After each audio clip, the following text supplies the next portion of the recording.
What up, guys? So, nice and early here. This is what I actually ended up coming to for a conclusion for the moment, I guess you could see, in terms of the fuel cell position and where the radiator is going to sit. This way it can leave a nice buffer for when something hits the back end of the car. It'll be nice and safe and everything.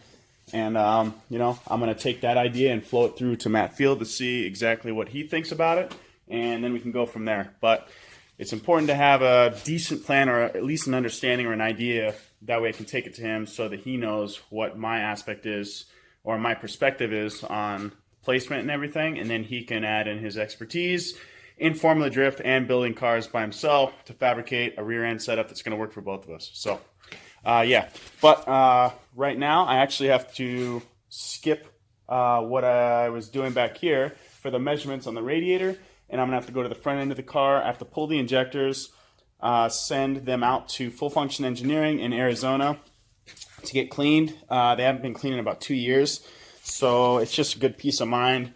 Full Function helps me out quite a bit, so sending injectors to them to have them flow tested just to make sure everything is good is a worthwhile investment to me, because that's something that you can't really prevent or fix easily at the track. So knowing that the injectors are pretty much good, you know, from the get-go at the beginning of the season is something that's really important. So yeah, let's pull those out. All right, so the upper intake manifold, I actually loosened all these by hand first. I don't like to use power tools. I feel like that's a good way to strip things out. You know, I know it's just loosening, but it's just something that I like to take for precaution. So pull the upper intake manifold off, and then I'm going to go ahead and get the fuel rail loose.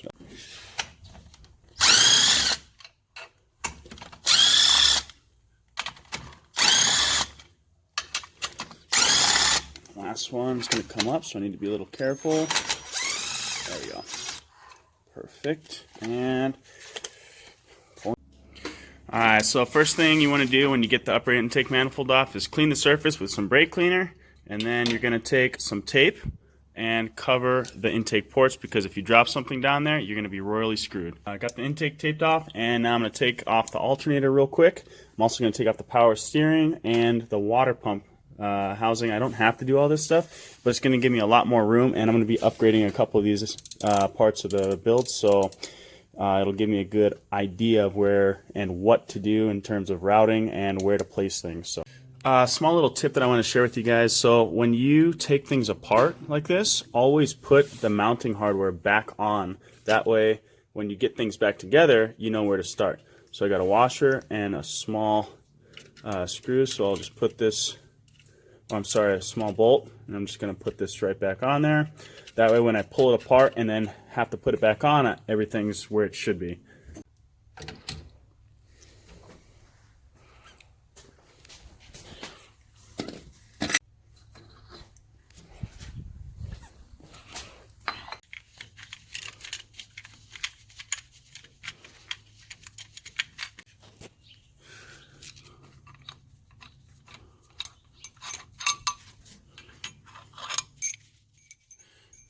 Take these, should be just about it.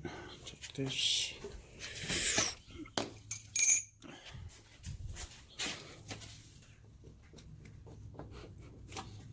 There we go.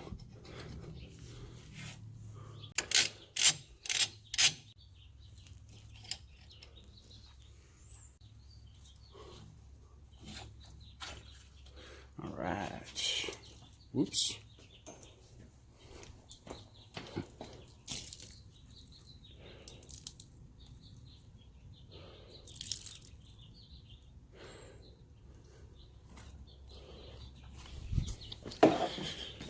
Set all this stuff here. You never know when you're going to need it.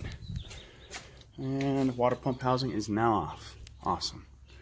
Alright, so now I got all that stuff out of the way, I'm going to go ahead and take apart the fuel rail off of the lower intake manifold and get the injectors out.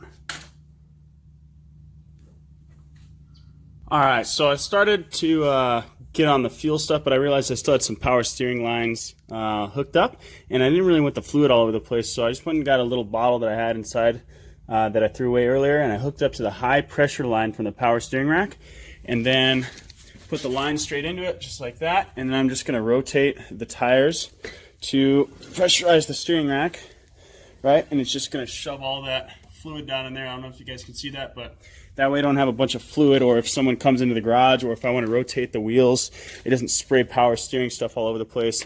So I'm going to pull this rack out and rebuild it at some point, but I also don't want it to be full of power steering fluid because, you know, it's just asking for it to be sprayed all over the place next time you rotate the tires left or right.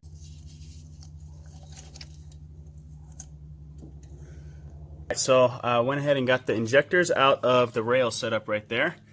These are just the spacers for the secondary setup. I went and hit them with some brake cleaner, and I'm just going to hit them with some WD-40 after that. That way when they receive them, they're not completely destroyed and dirty. No one likes handling greasy and gross parts, so just prep them a little bit, put them in the bag, and then ship them off to Full Function Engineering.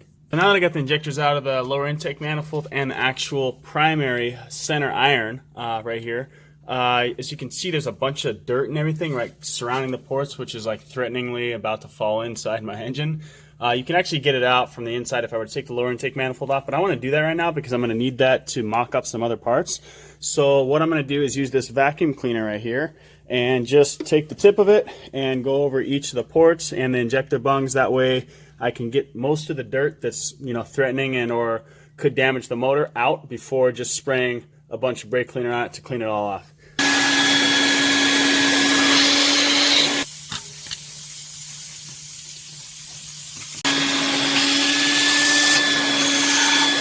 Sometimes these things get a little stubborn, or they're not 100% straight, so they kind of thread in not smooth.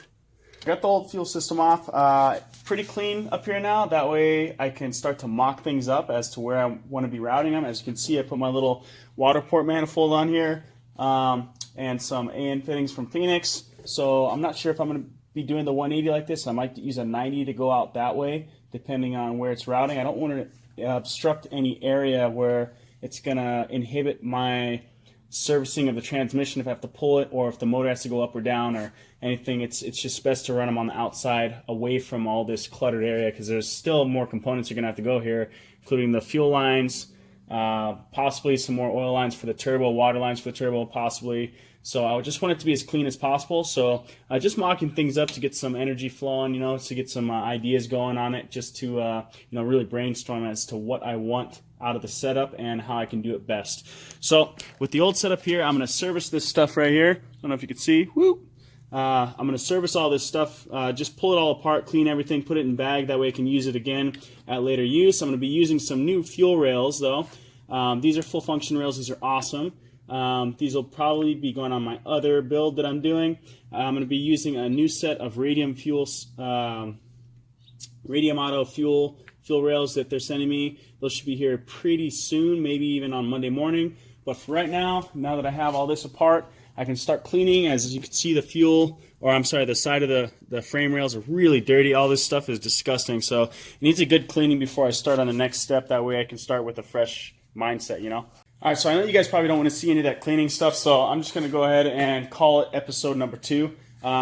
Next time, I'm going to be going over the importance of pre-planning the build, but then also holding off on ordering products because you don't know if they're going to work or not. So once you have everything ready to go, for instance, like this, you can tell that, hey, maybe a 180 is not going to work right there, or maybe a 90 isn't going to go right there. So I'm really just trying to get you guys to realize or follow my mistakes and learn from them. That way you don't make the same one in the future. So yeah, see you guys next time.